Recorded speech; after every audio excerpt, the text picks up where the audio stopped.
Hey Phil, today we're going to be doing a tutorial on the taking off and landing in a Sidewinder. Alright, first things first, we're going to launch. Now you see this little three-dimensional diagram here at the bottom. That's going to be coming up a little bit later on when we're landing as well. Let's make sure nobody's above us when we take off. Alright, so we got 5 minutes to leave the station. Make sure nobody's above us.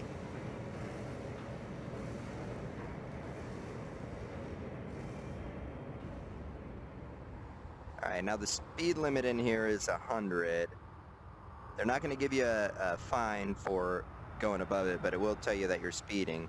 And obviously, if you get into a crash at that point, it's going to be your fault. But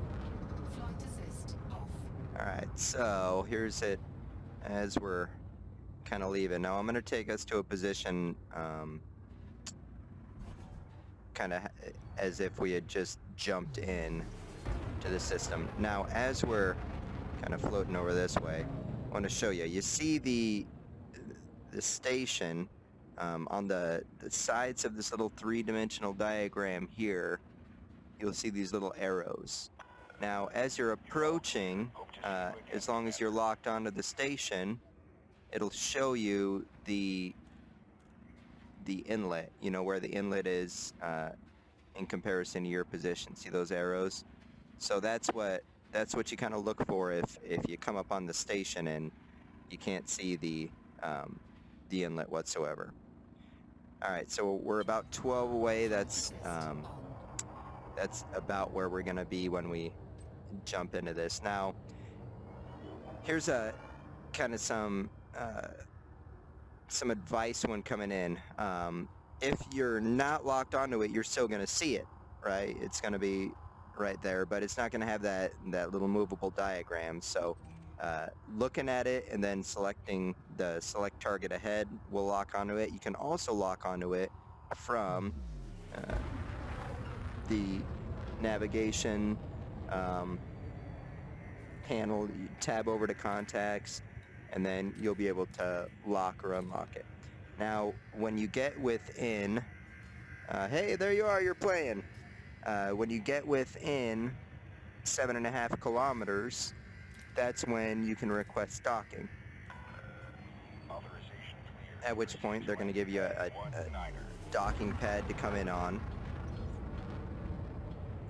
And kind of look, you can see from your radar whether somebody is just now taking off and whether they're coming towards you, and it looks like somebody's either right above the spaceport or inside taking off.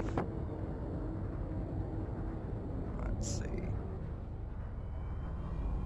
You see that green arrow? Looks just like it's above the spaceport, but nope, they're just on the outside of it. So we've got landing dock number 19.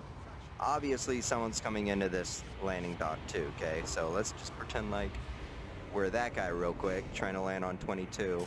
Oh, it's gonna give us a pad loitering warning, so not ours. So just match up the number with your dock, and I come in on them as if it's you know, just a traditional runway. Get close, put down your landing gear. It takes about 5 to 10 seconds for it to come down. When you're coming in, you're going to get this three-dimensional diagram. Now, it's unidirectional, so you see those two arrows at the top and bottom of the three-dimensional overlay. That tells you the direction your ship needs to be. You're also going to have the number, you know, that tells you that's your pad. So coming in just like we're going to be landing at a, you know, typical runway with a ship that only goes forward and depends on that for flight. And as we come over this center circle, it's going to turn blue, and at that point we just slowly drop down and it grabs onto us and locks in. And from there we can go into our starport services, and hopefully that helps.